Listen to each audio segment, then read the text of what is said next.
American in lifestyle, global in spirit, Indian at heart. You're listening to Desi Tea Talks.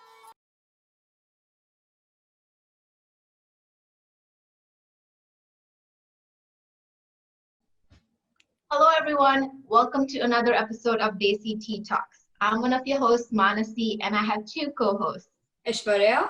Parija. So in honor of Veterans Day, we decided to have a very special guest, my husband Harshu, who was a veteran in the US Air Force. And so we decided to do a quick little interview with him to get his side of the story on his background, being part of the military. So to kick things off, let me just begin with the basic question. Why did you join the military? That sounds like a basic question, but it's very deep. Actually, the reason I joined the military, it's multiple folds, but the main reason I think was my dad was in the Air Force, so it's a family thing that I joined the military. Is that the real reason you think it was just peer pressure you thought, or did you just feel compelled to go into your father's footsteps? No, it's not that. It's everybody when they're younger they think what do you want to do? Want to be a doctor? Want to be a scientist? Want to be an engineer? I always wanted to be in the Air Force, and that's as long as I can remember was the Air Force. It didn't matter what country, where my whole goal was to be in the Air Force. I didn't know what I wanted to do, but I wanted to be in the Air Force. It's very nice that you already knew what you wanted to do, and especially something this big, joining military as a decision if you can take as a child. It's a big deal. I mean, I wanted to always marry an Air Force officer because I always thought their uniforms were the coolest. So if I hadn't met my husband, who's a mathematics genius, I would probably be in some Air Force camp. That might be another reason why I joined the Air Force, to get the chick. Well, yeah. Like I said, multiple folds. I think me and Aishwarya traded places here. I ended up marrying an Air Force veteran. So if I want to ask you something, Harshu, you come from a Desi family, a typical North Indian Desi family. What is it like? What prompts you to be in an active military? Like, how was it like? I just want to know your experiences. So, coming over here, like as an immigrant, I was 6 when I came here. So it's almost like growing up here, but not really. I still had a lot of Indian stuff, Indian heritage, Indian culture instilled in me. I also went back a couple times to India for schooling in the middle of it. So, it was really weird childhood. But just joining the Air Force, like I said, that it's multiple fold. One of them was at that time, it seemed like the best thing for me to get my education. It was, I looked at the GI Bill, I looked at all the benefits I would have gotten going into the military, right? So, and, to be honest, I don't know if Manasi knows this or not, but one of the other reasons was because that, the bar was so low to get into the military than it was to get into college, right? So it's like, when they say, hey, shoot for the stars so you land on the moon, I was only shooting for the moon and I landed on Earth. So I'm sure it was harder than that. A big reason that I wanted to do this interview, other than obviously just honoring his legacy, is also just to getting to know a little bit about his past in the military, because he does not open up about this. So putting him right in the spotlight and having him talk about this is a great way for me to know more about his past. Yeah, we have two different goals. Manasi has a goal to get to know me more.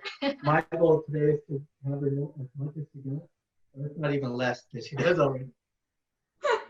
We'll see who wins. I think it's a worldwide thing. Fauji families always have this thing running in their traditions. So it always becomes a Fauji family, the father and from father to son and things like that. So I completely see the tradition in your family too. And kudos to you guys for doing such a great job. Like it's. And I think the statistics show only 2% of the whole U.S. population ever served in the military, right? And then if you drill down even more, how much of that 2% is minority, and then how much of that minority is Indian? If you drill down, I'm probably like a 0.3%, 0.03 or something like that, right? So yeah, it's definitely a niche thing, especially when I was in the military. I don't think I can probably count on my hands how many Indians I met in the military. And I went about a bit, not so It's not like I was sheltered in one place or anything. I went around, but still didn't meet that many Indians in the military. Now there's a lot more. Now it's a good thing. There is, you see about even the different cultures. You see that Sikhs can wear a turban and have a beard while being in the military, which is a great thing now, right? So it opens up doors for other people to join that wanted to join but couldn't because of religious beliefs. So we're making progress. I actually looked up that stats, right before interviewing you. That Awesome. and, So you and can the tell number us. is pretty close. Yes. Is it? So Arshu, like, what age did you join the military? Okay, so I joined. So there's two different programs. You can join, officially join. What I did was unofficially join at the age of 16, which is called delay entry program. Mhm. So you can do that as a junior in high school. So in 11th grade, you can do it with parental consent. So you can, go in with your mom and dad and be like, hey, I want to join, and they authorize you that you can join. So I joined at 16 with parental consent. It was definitely hard for my parents to get them to go into the recruiter's office with me and to do it, because obviously they're like, go to college and do this and this, and, just follow the traditional route. That just wasn't for me. I was actually about to ask you, how did your parents feel about that, Yeah, they always knew I wanted to be in the military. They always knew I wanted to go in the Air Force, but it was still hard for them when the decision actually came to do it.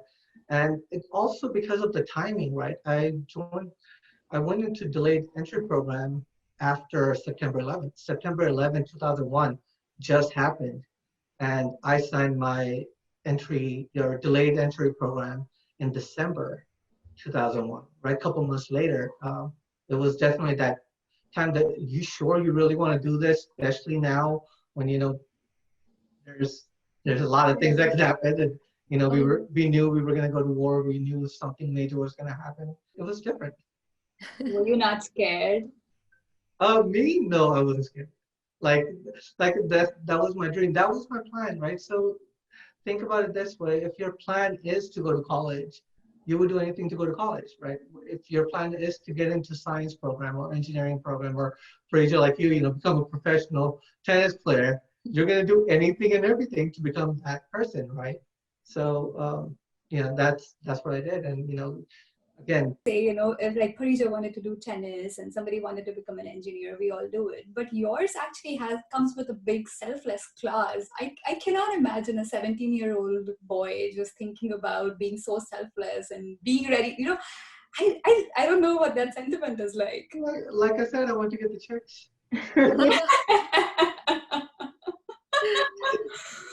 That's funny. I can imagine your mom being like, no, don't go. And your dad's like, no, just let him go. I can totally see that happening. So Arshu, how many years did you serve?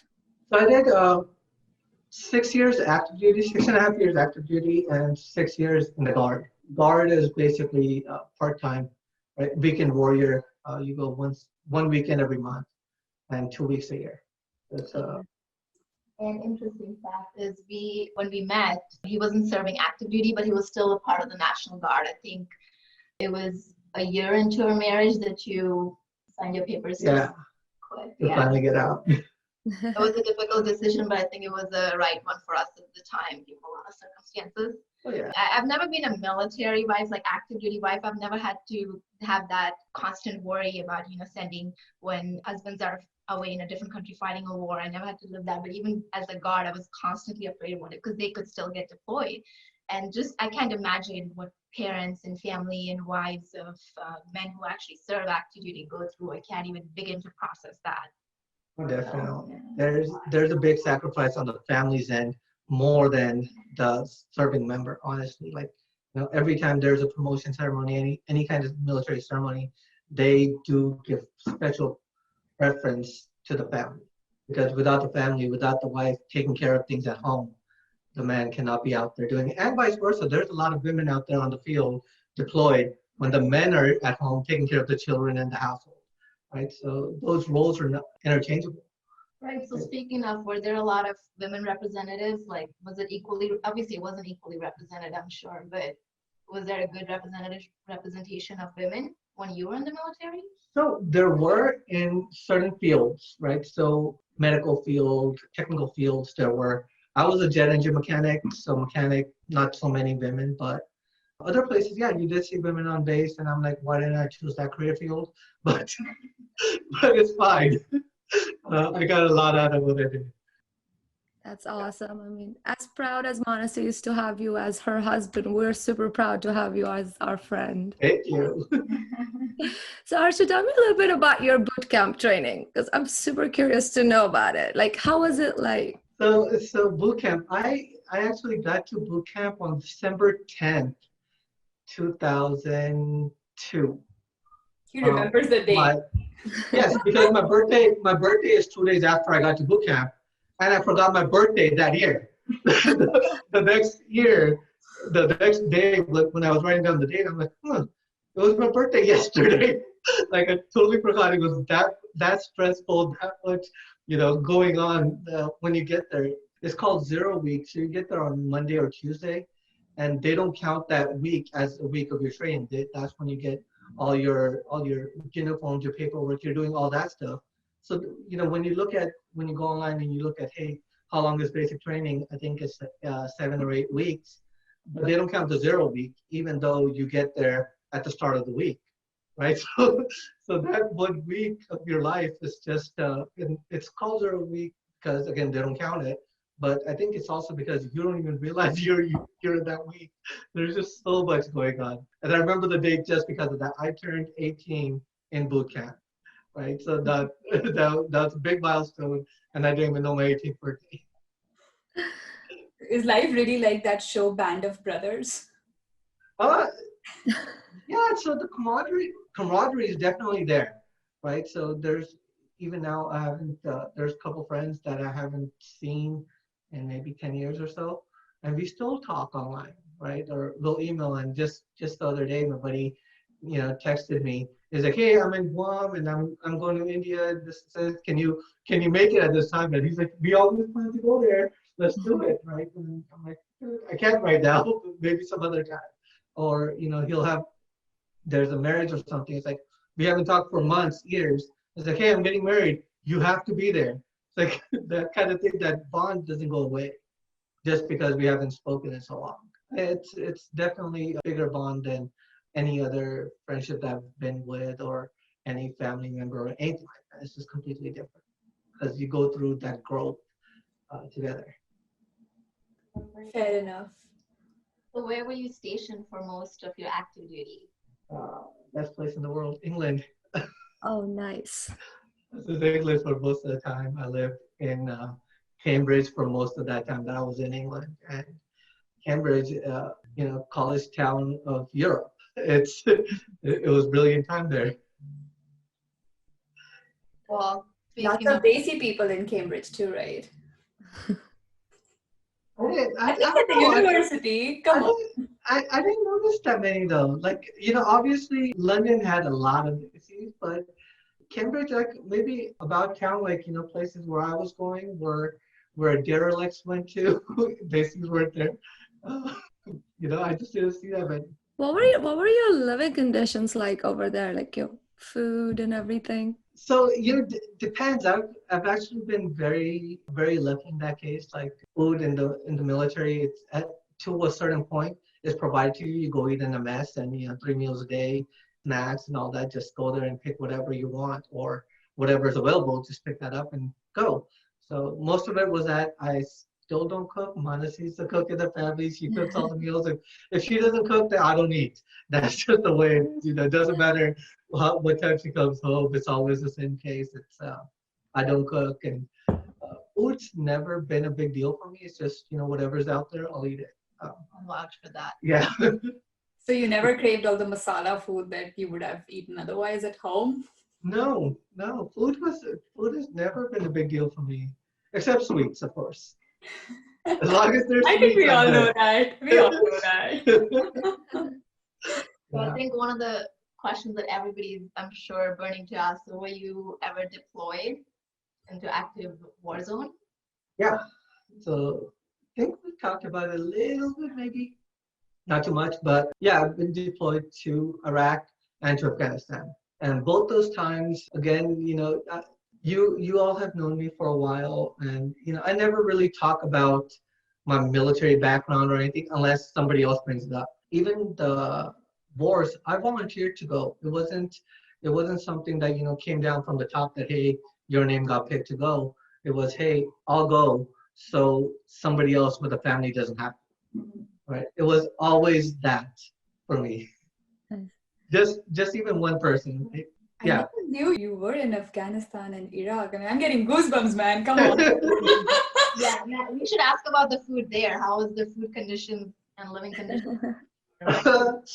So it depends. It depends on day to day. So you have a lot of meals ready to eat, MREs. You can buy them yourself. Right? Go on Google, Amazon, and you can purchase it. And they're not the best things to eat, but they get the job done. Right?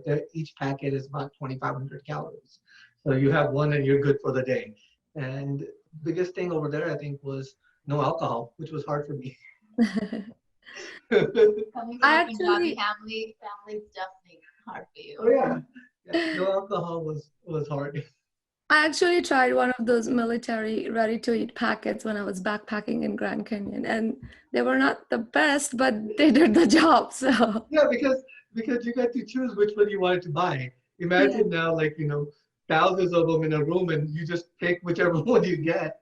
So you're not looking at is it the enchilada, or is it the soup, or is it what? You're not picking that, right? Here's some beans and rice, and go. So what was your family's reaction? Like, you obviously volunteered. I can't imagine your parents being like, yes, please go fight in an active war zone. So I never told them until I came back that I volunteered for it.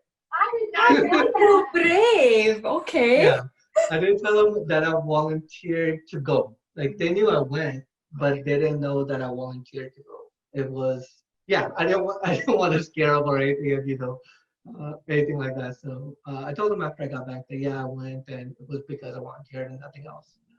They were like, why'd you do that? I'm like, oh yeah, I won't do it again. And then I did it again a year later. were you able to keep in touch with them while you were there? Yeah, internet was still available, but it wasn't as great as it is now, right? We're talking 2005 in Iraq. Not the best. I'm sure it's much better now. Plus, the technology just itself, right? I had a laptop, but I didn't want to take a laptop to Iraq. So I left it back here. I'm like, this is a $3,000 laptop. I'm not going to break it. Right now, laptops are $200. I can break 5 of them, no problem. So it's stuff like that. I would talk to my parents maybe once every couple of weeks or something. Clicking 10-15 minute calls, but it was fine. So how is it being an airman? Like, what are your sentiments like? Especially because you guys are in this active war zone. I don't know what kind of sacrifices your colleagues, your fellow airmen would have, or like what is that emotion like? That's one thing that I never understand. That how do you react to these things that just come to you so easily? As an example, if there is a fallen service member, how do you react to it? Have you ever had to react to something like that?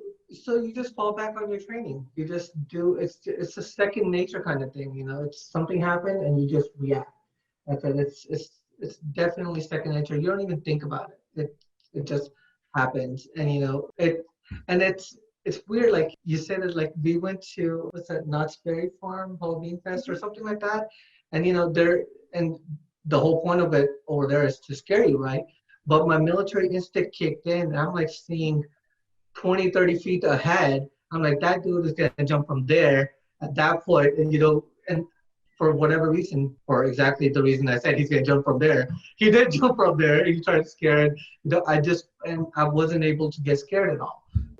Just from military training, heart rate just drops already, so you don't panic, right? So all these things are just second nature. It just happens. It's just intuitive. It's just, and that's what you train for. You do go through training before you get deployed. Right, and everybody that gets deployed goes through training, but everybody in the military doesn't go through that training, right? It's only if you deploy. So they teach you that kind of stuff, and I wouldn't say normal because it's not, obviously, but it seems attainable. So Harshu, we have learned about your life pre-active duty, then what you went through when you were in active duty. How is life after that? Like, I'm sure it's not the same.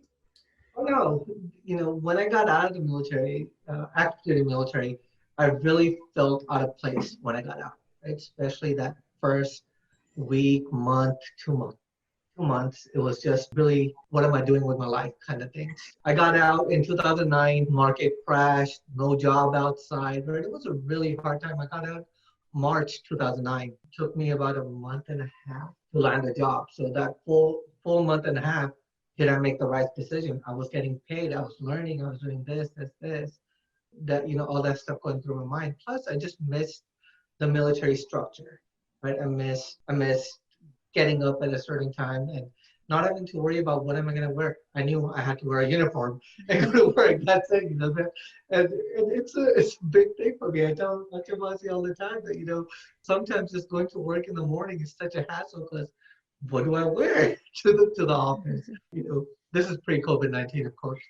Uh, So it's stuff like that. Definitely missed out on the friendships and everything like that. Again, 2009, internet still not that big. It's in the military at least, right? So it was back and forth in email. WhatsApp wasn't that big.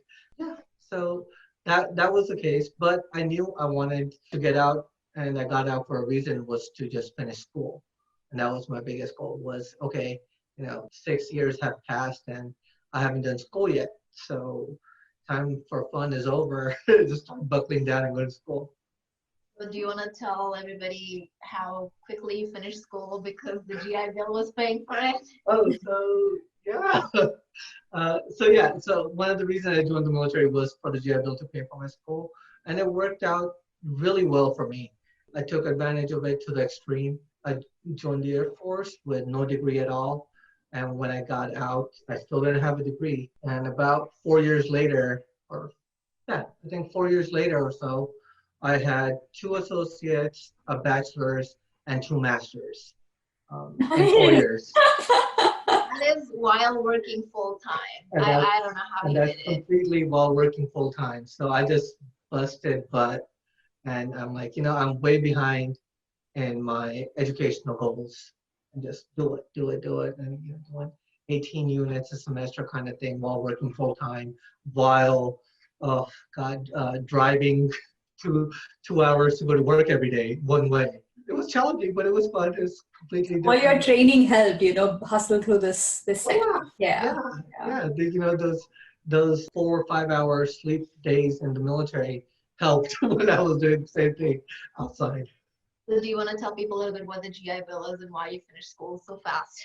Oh, so GI Bill, it basically pays for your tuition up to 10 years from when you start. Once you start using it, you either keep continuing it, and you have 10 years to use it, or you transfer over to your family, right? Your wife and your kids.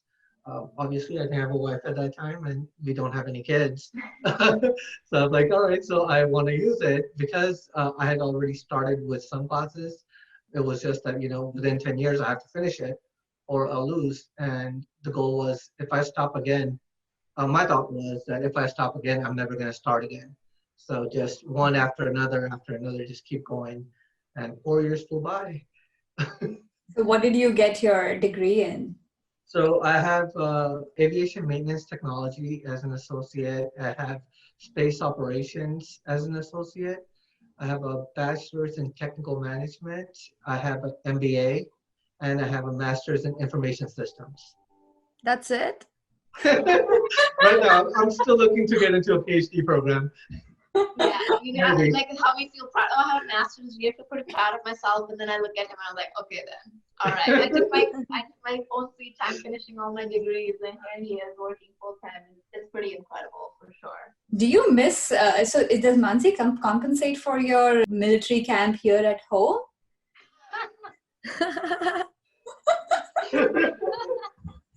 Yeah, it makes me miss the military sometimes.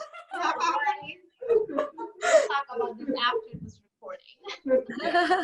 I mean, how do you compare your typical day while in military and now, like post-military? I I think while in the military, it was a much easier day. Like honestly, it's you know exactly what you're gonna do. You know, every hour of the day. You know, you have to be at work at 6 o'clock in the morning. This is what you're gonna be working till 4:30. You have lunch break in the middle, and you know your friends, and you goof around and all that stuff. Like think about college days, dorm life, and working at the same time. That's what the military is, right? So that's what it is. 4 o'clock, 4:30 comes around, and break out the case of beer and let's go have fun now. Until the next day, same thing. In England, the days are super long, and I remember sitting out on the front lawn with a buddy at like 11 o'clock at night or something, 10:30, 11 o'clock at night, and we have to go to work the next day at 4 o'clock in the morning. We have to be at work. And we're out at 10:30, 11, just drinking and just having a volley because the sun is so hot, like you're high, so the sun's up there and you can't really tell the time. So, those kind of things I do definitely miss. It probably wouldn't have happened now anyways. That's definitely younger days, and you do a lot of things. I cannot personally drink till 11, 12 and then go to work at 4 in the morning. It's just, I can't do it now. But I've done that. I have stories. I've told you this before that, I went out partying as I was coming back from a club. People were coming down from the dorm to go to work. So I only had time to go up, change, get in uniform, and come back down. So no sleep for one whole day, 24 plus hours. And it was fine. That's something you could do at that time, at that age, with the right circle, right? Because everybody around you is doing the same thing. Right. So, that's what I miss the military days sometimes, but, now I have a great life. I love my life the way it is. There's nothing that I would change about it. Is it your mantra that happy wife, happy life? Oh, definitely. Definitely. And my life is happy. From peer pressure, it is now wife pressure. No, but did you have like major withdrawals when you were active duty? Is that why you joined the National Guard once you got out of active? Yeah, that's the main reason I joined, right? It's because, like I mentioned, that once I got out, it was like, I was missing the camaraderie and military structure, the military bearing, military pay. So I'm just like, let's do something with my life and join the Guard. But Guard is great for some people, and for me, it just wasn't. From day one, I'm just like, this was a bad mistake. I should have joined the Guard. And though I learned a lot from it, again, got a lot of benefits out of it, got a lot of good career path out of it. I'm like, the job I'm doing right now, actually, it's totally because I went into Guard as a mechanic, engine mechanic. I got it because I was doing space operations in the Guard. And that's, part of my job right now. So I got a lot out of it, but Guard was not for me. It's great if you don't know military life and you just want a taste of it, right? It's like drinking. Again, I love to say, put analogies to beer. It's easier to do. It's like drinking good beer and light beer. Light beer is still beer, but you can tell the difference. It's light beer. It's not real beer. And only a person that drinks beer, likes beer, can tell that this is not a real beer. The Guard, to me, was like that. It was light beer. So, Harshu, I wanted the real thing. So, Harshu, if there is like a space guard, will you join that? If there's a new National Guard only for space? So, funny that you say that. January 1st, there's actually 6th branch of the military, right? The Space Force. Yeah. Got built. And no, there's no Space Guard yet. But I don't think I would still join any part-time thing. Like, that's just wasn't for me. It's either, hard military or hard civilian. I'm the kind of person, and Manasi can attest for it. I'm like either yes or no. I don't like the middle ground. Like, diets, working out, going to work, whatever it is. Either I'm doing it or I'm not doing it. There's no dimmer switch for me. It's only on or off. That's it. That's a very good way to put this. That's just the way my life has always been. It's either on or off. So, speaking of Space Force, Harshu indirectly does work for the Space Force. I do. So I know we're almost coming to the end of the show, but I had to ask this question to you, Manasi. How is it dating a person from military? Like, what did you think when he asked you to get married? What was the proposal like? Did you just say yes, or you were like, okay, let me think about life with you? So we were dating for over 2.5 years before he proposed. So I kind of knew everything about his military background, and I was, there with him as when he was part of the National Guard. So I was used to him leaving for a week and a month at a time, and sometimes longer. So I was used to that, and I was actually very proud of the fact. And interesting fact is that when I was younger, I actually wanted to join the Indian military. I was just like, I think it was like I don't know, maybe I was very patriotic, and I was just like, I want to join the military. And I mean, as I grew older, that fizzled away. But I think somewhere in the back of my mind, maybe I had that it was a big turn on for me that I was dating a guy in the military, and I was very proud of it. So it never really bothered me. It did lead to some, big talks between us about, oh, would you ever go back to active duty? Because I was worried about that. And there were a few political things happening when, he was in the guard and we were, deciding to get married. So I was really worried about it. So a few factors played into it, but it was never, we were in love. I never really thought twice about it. I said yes, and he was always respectful of my opinions, and we kind of made decisions together. So it never really was just him or me. I never forced him, and he never forced me. So it was just time. He said he wanted to quit. I never once asked him to or anything, and he said it was time, and I was like, okay, and that was it. We actually talked about a couple of times that I wanted to go back in the active duty role, and I'm like, hey, I want to do this. Let's do it. And we had serious discussions, and it's like, it just didn't make sense. It didn't make sense, and I'm kind of glad. So I think just to kind of round things off, I just wanted to ask you, are you grateful you're part of the military? Do you think it's kind of influenced your day-to-day life now? And like, what was your big takeaway from your whole experience? Um, Biggest thing I learned from the military was to be punctual. Right? They get this in you that 5 minutes early is on time is late. And that whenever I have an actual appointment that I need to be at, not a party or anything, always fashionably late. I learned that from her that you don't want to be at a party at the right time. You want to go late, but if there's anything worth going to and being punctual for, I'm that person. I'm very punctual. I like to be known for being punctual, and I am in most circles. That everybody knows me as being a punctual person.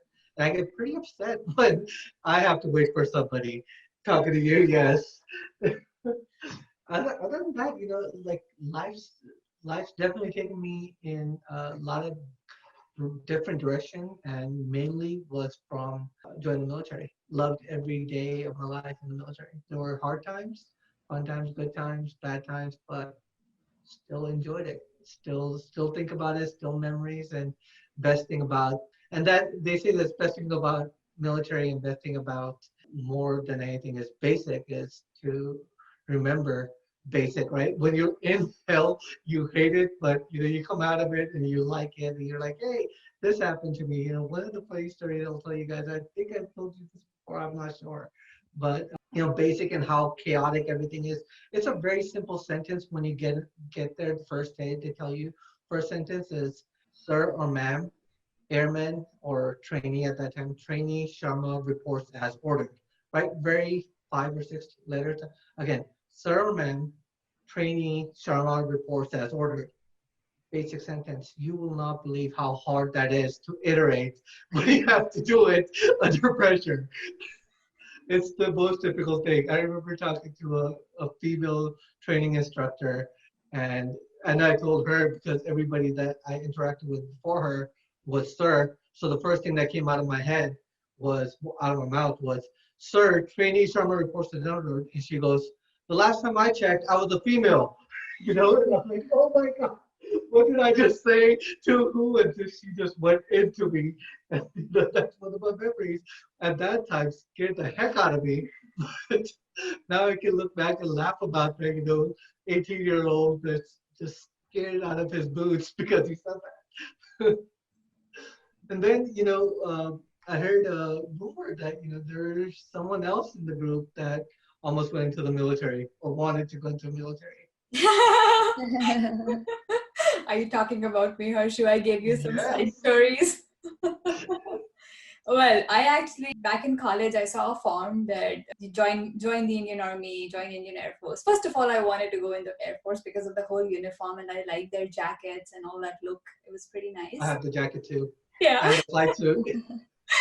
And then the second thing was they have a clause that if you join this, you cannot get married. So I was actually interested in that part of the job. That okay, nobody's gonna force me into getting married and all of that desi family pressure. So that was my inspiration. Harshu, are there any experiences you would like to share that we haven't touched on? Oh, there's a lot of experiences. We don't have enough time. I'll tell you one though, like military is known for being pranksters and having fun and goofing around and everything. You know, one of the things that I used to love doing to new people that came in and have them run around the whole base looking for this item is I was a jet engine mechanic, right? So we're using a lot of tools, we're using a lot of lubricants, this and this and this. So and military has a lot of acronyms.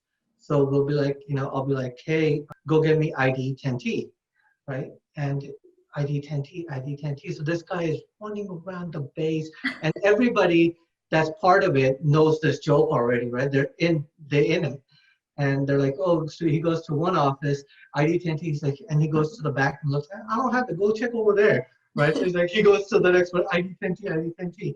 And if you write that down, ID 10T spells out idiot. And that's the whole joke. The whole prank is this guy would be gone for an hour looking for this thing, just running all around base. Yeah, that's right.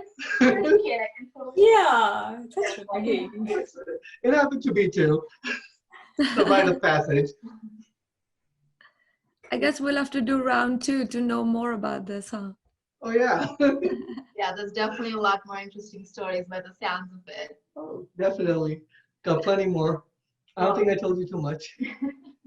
So guys, for this episode, this is it. We will see you on the next one. In the meantime, go like us on all our social media platforms. We will also be uploading this video on YouTube. So make sure you like, share, and subscribe there as well. So we'll see you next time. Bye guys.